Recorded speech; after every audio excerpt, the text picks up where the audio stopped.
Eu saúdo a todos com a paz do Senhor Jesus. Este é o culto da Igreja Cristã Maranata, culto do domingo à noite, um momento especial na sua vida, certamente, sobretudo para você que recebeu um convite para participar desse culto. Os nossos irmãos, os membros da Igreja Cristã Maranata, têm enviado com frequência o link deste vídeo no YouTube aos domingos à noite para pessoas que são queridas, amadas, pessoas que são preciosas a nós. Nós temos enviado para convidá-los a participar de uma experiência que nós temos vivido de forma maravilhosa e que nós queremos compartilhar também com você. Seja bem-vindo, você que recebeu o link ao nosso canal, ao culto da Igreja Cristã Maranata. E o objetivo nosso agora é nos reunirmos, mesmo que virtualmente, em função da situação da pandemia, mas nos reunirmos para vivermos uma experiência com Deus. Então, o nosso convite não é que você simplesmente assista um culto. O nosso convite é que você viva agora uma experiência com Deus. Eu saúdo aos nossos irmãos, membros da igreja, e nós vamos dar início a esse momento com uma oração. Nós vamos clamar pelo sangue de Jesus. Você que está nos visitando, se desejar, poderá nos acompanhar nesse gesto ou permanecer como lhe for mais conveniente. Mas aos irmãos, eu convido agora a se colocarem de joelhos, nós vamos nos colocar de joelhos e nós vamos fazer esta oração de joelhos, clamando pelo sangue de Jesus.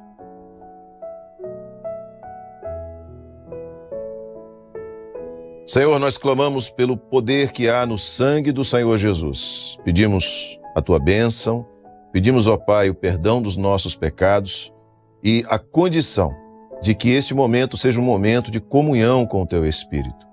Que todos possamos estar, Senhor, acessíveis para que o teu Espírito Santo haja nas nossas vidas, nos nossos corações.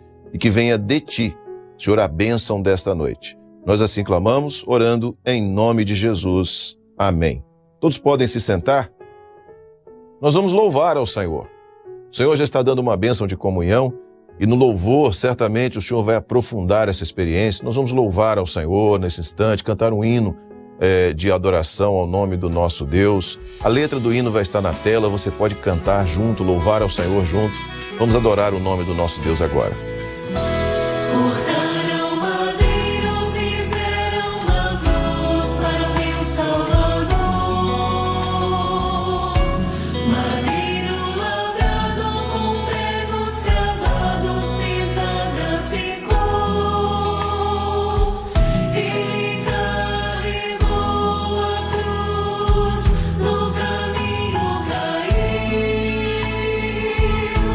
Mas Deus deu-lhe graça.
Glória a Jesus, louvado seja o nome do Senhor. O Espírito Santo de Deus, ele está em todas as partes. Quando o homem dá lugar ao Senhor, o Senhor age em sua vida. Você aí na sua casa, se você abrir o seu coração, o Senhor vai operar algo novo, algo diferente na sua vida. Você pode viver essa experiência com Deus nesta noite. Nós vamos cantar mais um louvor ao Senhor. Vamos adorar ao Senhor mais uma vez, cantar mais um hino de adoração ao nome do Senhor. E na sequência desse louvor, logo após, você ouvirá a mensagem da parte do Senhor para você nesta noite. O Senhor da ceifa está chamando. Quem quer ir por mim a procurar? Almas que no mundo vão chorando, sem da salvação participar. Fala, Deus, fala, Deus, toca-me com brasas no altar. Fala, Deus, fala, Deus, siga alegre atento ao teu mandar. Muitos são os que vão expirando, sem ter esperança de ver Deus. Vai depressa lhes anunciando que Jesus os leva para os céus. Fala, Deus, fala, Deus, toca-me com brasas no altar. Fala, Deus, fala, Deus, siga alegre atento ao teu mandar. O profeta Deus se aproximando, considera-se um pecador, mas o fogo santo queimando torna útil para seu Senhor. Fala, Deus, fala, Deus, toca-me com brasas no altar. Fala, Deus, fala, Deus, siga alegre atento ao teu mandar. Breve os trabalhos serão findos,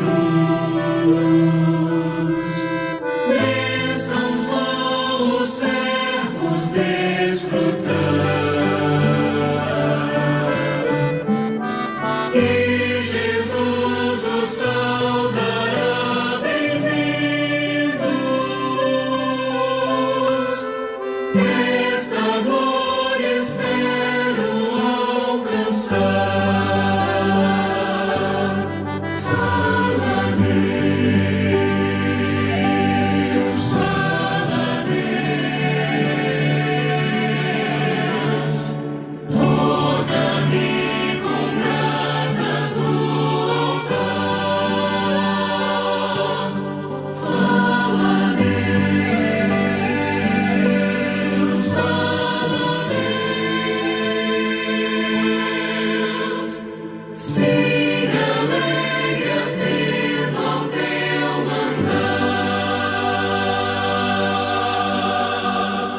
Meus irmãos, eu quero saudar a todos com a paz do Senhor Jesus.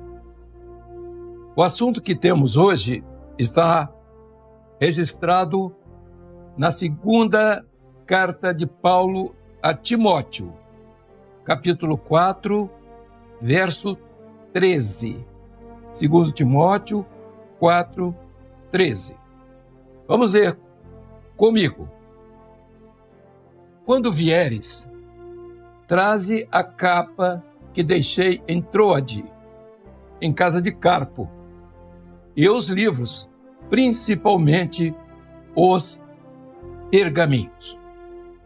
Meus irmãos, aqui está uma história de um servo de Deus no seu final de vida. Um registro extraordinário que deixa marcas doutrinárias e definiu a igreja em todos os momentos da sua existência, em todos os 2000 anos, e um exemplo extraordinário de entendimento do projeto de Deus em todos os limites, porque, na verdade, Paulo, além do conhecimento bíblico, doutrinário, ele tinha uma comunhão íntima com Deus. Momentos que ele podia até dizer: conheço o homem, se no corpo não sei, se fora do corpo não sei, mas ele viu coisas que não é lícito contar ao mortal. Eu fui levado até o terceiro céu, diz Paulo. Então, a obra que Paulo deixa, os ensinos que Paulo deixa são extraordinários. Mas agora é o ano 66. A igreja estava vivendo seus momentos de perseguição. A diáspora já tinha acontecido. A doutrina praticamente não, já estava estabelecida, com exceção, talvez, do livro de alguns dos apóstolos, principalmente de João, que foi o último livro que presume-se tenha sido João que escreveu o livro de Apocalipse, o livro das revelações. Mas Paulo está no ano 66, ele faz a sua última viagem, porque foi levado de Jerusalém para Roma, onde ele deveria se apresentar aos magistrados lá e sofrer um julgamento. Ali ele estava preso no ano 66 da nossa era. Eram os seus últimos dias. A palavra dele, agora, ele sabia que o fim estava se aproximando. Eu vejo o fim dos meus dias. Ele já estava prevendo isso. E quando ele escreve as suas últimas cartas, correspondências, ele até parece que se refere à forma como ele escreveu. Veja com quão grandes letras os escrevi. Por certo, a dificuldade visual já, não é? A idade, o peso dos anos, mas ali estava o servo de Deus que ia partir. Ele ia deixar alguma coisa de muito importante, alguma coisa muito importante, ou de muita importância, para a igreja até o seu final. Ele começa, então, na sua carta, ele escreve a Timóteo. Timóteo, ele havia conhecido na segunda viagem missionária, quando ele passava pela cidade, pelo local, pela terra ali onde morava Timóteo. E Timóteo se tornou um dos seus discípulos de muito afeto. E agora ele faz uma recomendação. E a recomendação é essa: quando vieres, traze a capa que deixei em Troade, em casa de Carpo, e os livros, principalmente os pergaminhos. Paulo não tinha nada. Paulo tinha ficado pobre. Vivia e fazia tendas, mas já estava idoso, não podia mais construir nada. E ficava, às vezes, na casa de alguns irmãos e, por último, estava na prisão. Mas ele não deixou de escrever as suas correspondências. E quando ele faz esse apelo, ele está fazendo um apelo para 3 elementos que eram importantes para ele. Primeiro era a capa, porque o inverno ia chegar. Aquele tipo de roupa era usado, não é, naquela época como proteção para os invernos. Então ninguém podia viajar sem levar a capa. Mas ele tinha passado por outro lado, ele havia se esquecido essa capa e os pergaminhos, pensando que ele poderia fazer aquela volta, que era uma volta já pelo lado do norte, e isso não foi possível. Quando ele foi pego em Jerusalém, ele já foi direto, e nós conhecemos a viagem dele, a passagem final dele, quando ele passa em vários locais, passa em Salamina, na ilha, ali entra, sai em Pafos, mais adiante ele vai chegar exatamente onde ele precisava de chegar, que era agora em Roma, onde iria ser julgado. Antes, porém, ele teve aquele naufrágio, né? Ele sofreu aquele naufrágio. Meus irmãos, a história é extraordinária. E, na verdade, o homem de Deus era usado por onde passava. Até as capas, diz a palavra, não é? As roupas, né? Onde eles passavam, que os apóstolos passavam, havia curas. Até aqueles que passavam por perto ali, tocavam neles, havia cura. Aquela capa era muito importante, mas principalmente para ele. Se você levar isto para o lado espiritual, ou como se fosse buscar aqui uma revelação, porque a vida de Paulo foi uma vida revelada, você vai encontrar na capa o valor que ele deu naquele momento da sua última passagem nessa vida, onde ele cobriria o seu corpo. E ele não queria que o mundo visse naturalmente as chagas, os machucados, tudo aquilo que ele sofreu. E eu gostaria até de ler um texto aqui, 1 Coríntios 4, 11 a 13. Vejam só o que ele escondia, o que ele tinha debaixo daquela capa. Ele diz assim: até esta presente hora sofremos fome e sede, e estamos nus, e recebemos bofetadas, e não temos pousada certa, e nos afadigamos, trabalhando com as nossas próprias mãos. Somos injuriados, e bem dizemos, somos perseguidos e sofremos. Somos blasfemados e rogamos. Até o presente temos chegado a ser como o lixo desse mundo e como a escória de todos. E então, em certos momentos, ele descreve a sua situação dolorosa, quando ele diz: fui preso, tantas centenas de chicotadas, tantas vezes no naufrágio, em naufrágios, em vigílias, em fome. E ele vem falando ali um pequeno trecho a respeito da sua vida física. Mas ele pede a capa. E diz o texto: traze a capa. Eu deixei em Troade.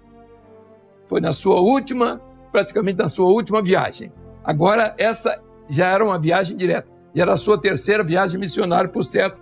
Ele deixou essa capa lá em Troade. E estava pedindo porque ele precisava dela. Diz assim: e os livros, principalmente os pergaminhos. Meus irmãos, quando ele fala dos livros, ele estava falando, naturalmente, daquilo que ele conhecia, que era o Velho Testamento, porque o Velho Testamento ele não estava todo agregado, como nós temos hoje.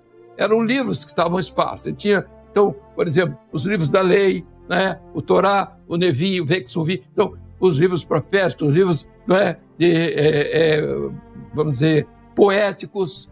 Então, havia uma seleção. E ele era profundo conhecedor do Velho Testamento.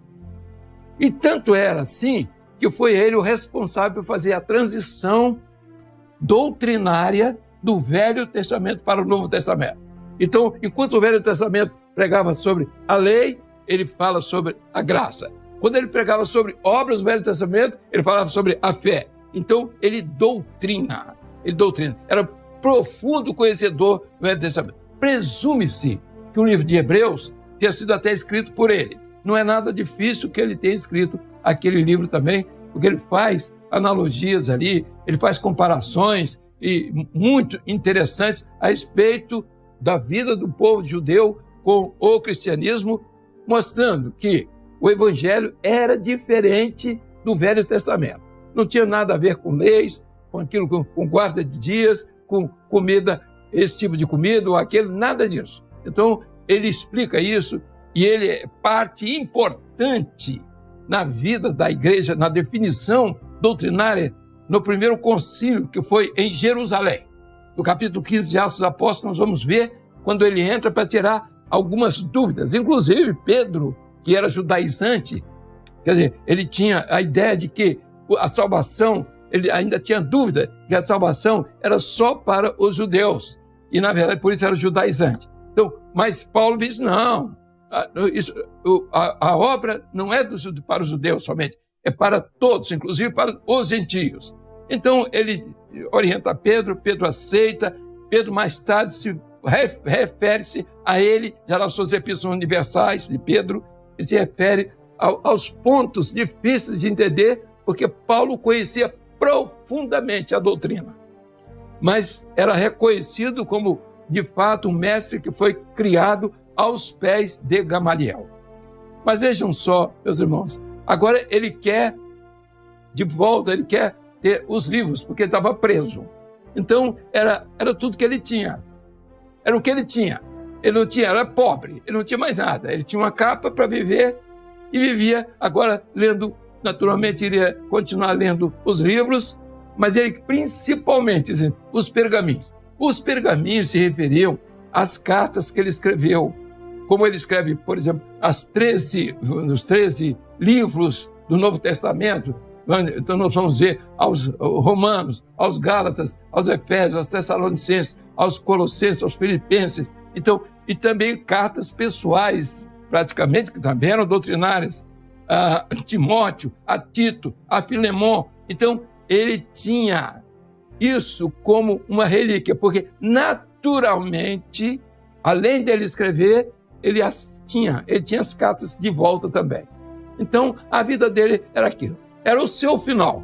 Seus dias eram esses. A pobreza e mais outra. Sozinho. Ele disse assim, ninguém veio estar comigo na minha defesa. Era necessário que isso acontecesse. Ele se sentisse somente nas mãos do Senhor.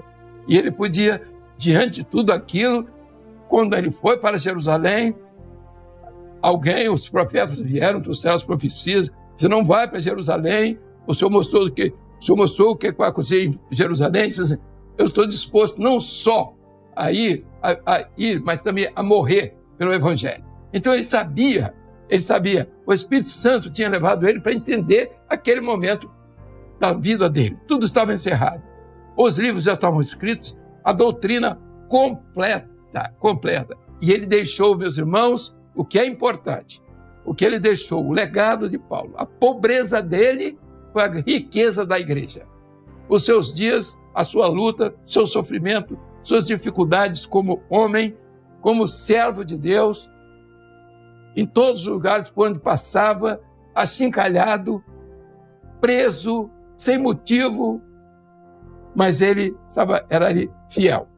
E duas coisas muito importantes que ele, que ele grafou ali, nesse momento da sua despedida. Então, uma delas foi recomendando a Timóteo a situação que estava vivendo, né, os perigos daquele momento que estavam relacionados com a apostasia. Meus irmãos, estamos vivendo a mesma situação. E ele via, por que ele estava falando da apostasia? Porque alguns tinham saído do meio, alguns tinham abandonado, eles todos me abandonaram. Fulano foi para tal lugar, fulano para tal lugar, fulano amou o presente século. Meus irmãos, isso é próprio da igreja. Ninguém se iluda com o homem. O homem vai atrás dos seus interesses. Quando ele perde a bênção, ele vai atrás dos seus interesses e carrega o que ele puder. E aqueles que vão atrás de outros, eles vão também por interesse. Meus irmãos, nós temos uma preocupação muito grande nesse momento que estamos vivendo. estamos vivendo. Não existe Paulo aqui. Alguém, e o outro, ele deixa um legado. Qual é o legado que ele deixa? Ele diz, combati, agora ele faz uma declaração da sua existência, ele faz um reparo de tudo aquilo que ele viveu, naquele tempo todo, talvez 30 anos, possivelmente. Foi o seu tempo de trabalho, porque antes ele era um perseguidor de Cristo. Aí ele diz assim, combati o bom combate, acabei a carreira e guardei a fé. Meus irmãos, eu estava pensando hoje e tenho em mente pedir que na minha passagem não coloquem esse texto da palavra de Deus, porque eu não mereço esse texto da palavra de Deus. Eu não mereço. E eu tenho ficado muito triste quando eu vejo pessoas que abandonam a obra do Espírito sem motivo, por não querer obedecer, por outros interesses, buscando posição, vaidade, e escreve, saindo, dizendo assim, bota lá embaixo, combati o bom combate, acabei a carreira. Que carreira? Que combate foi esse que não acabou? Uma carreira que não acabou? Uma fé que não guardou? Meus irmãos, eu não gostaria que algum dia na minha passagem, um dia, como qualquer outro vai passar, mas eu faço um pedido aqui, público, todas as pessoas, de minha particularidade, isso aqui, não ponham esse versículo, primeiro porque eu não mereço, segundo porque se tornou um versículo assim para justificar muitos que estão fora do projeto, que abandonaram aquilo que o Senhor colocou na mão deles, que negaram a fé, que negaram a doutrina, que negaram, meus irmãos, a própria unção e a sua própria ordenação. Assim, queridos, nós temos vivido e vamos continuar vivendo. Todos nós, seguros, há um povo combativo. A todos os instantes estou recebendo telefonemas de pastores, de obreiros, de irmãos, de irmãs, dizendo, olha, estamos firmes nessa obra, essa é a única obra. E eu recebo milhares de correspondências aqui por dia das pessoas confirmando a sua fé extraordinária em Jesus. Isso me alegra o meu coração. Mas aqueles que escrevem se despedindo, meus irmãos, é muito triste usar a figura e a vida de um homem como Paulo e aquilo que ele colocou como combate para quem se acovardou, para quem foi embora, para quem largou a ovelha sozinha, abandonada.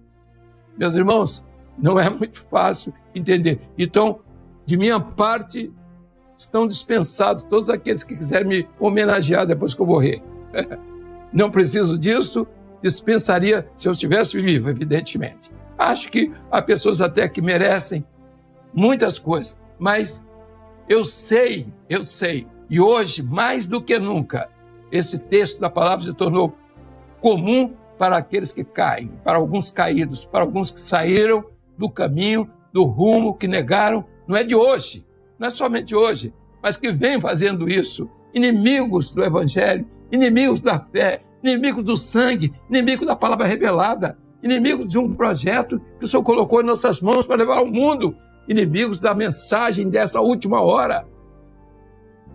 Muito de acordo com o momento que previu, que viveu o companheiro de Paulo, Timóteo. Cuidado, Timóteo. E o texto eu vou deixar para os irmãos, 2 Timóteo 3, de 1 a 9. 2 Timóteo 3, de 1 a 9. Era ele fazendo a previsão para aquele momento e nós fazendo para esse momento. Quando eu estou lendo esse texto, eu não estou dizendo aos irmãos que eu estou preparado para morrer, que eu vou morrer. Nada disso. Eu tenho idade suficiente para isso. Mas não estou pensando nisso. Eu estou pensando no dia.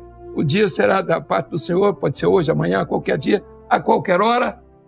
Mas uma coisa o homem tem que deixar. Ele tem que deixar uma marca de fidelidade, de sinceridade, de honestidade, de cuidado, de amor por uma obra que ele um dia abraçou quando ele saiu do mundo, quando ele foi abraçado pelo Espírito Santo, quando ele pregou quando ele anunciou, como ele confirmou publicamente. Meus irmãos, estamos vivendo esse momento. É necessário. Não é de hoje. A nossa batalha tem sido de anos afinco, sem folga.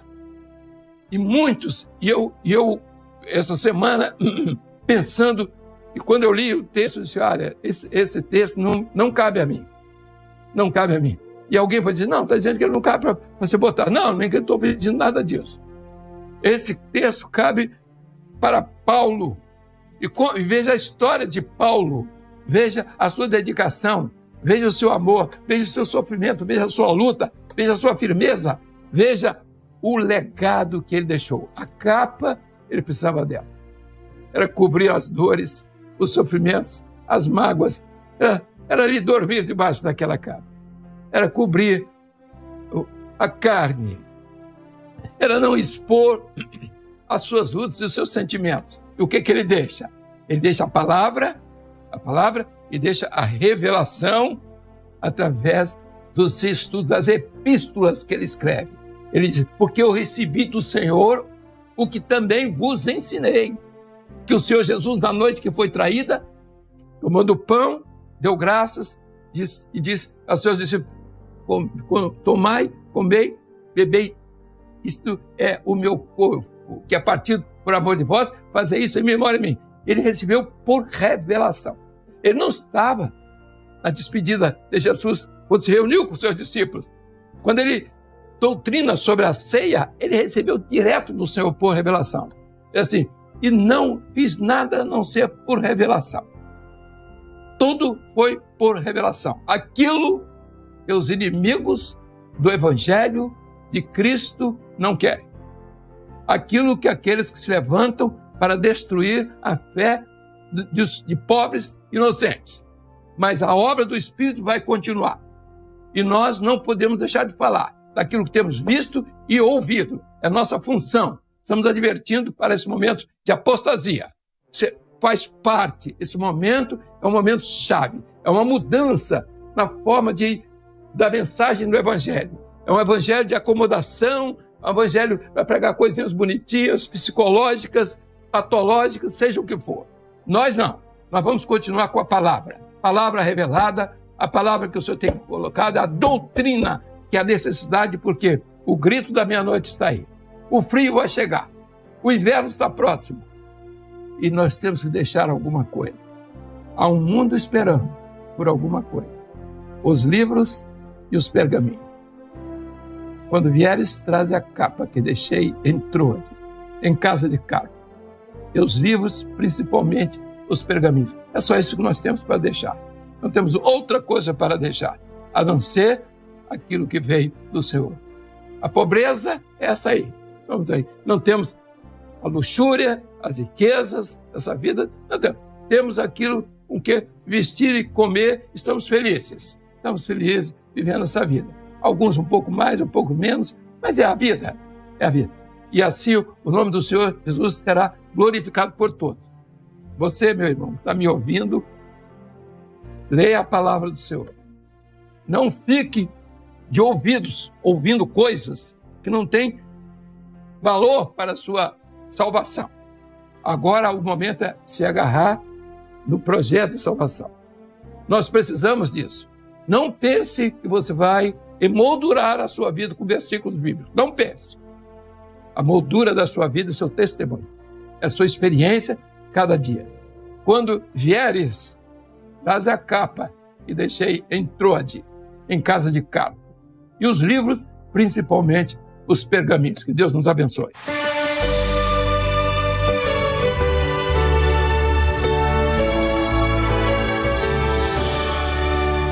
Não sei porque de Deus amor a mim se revelou, porque a mim o Salvador pra si me resgatou. Mas eu sei que tenho crido e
orar?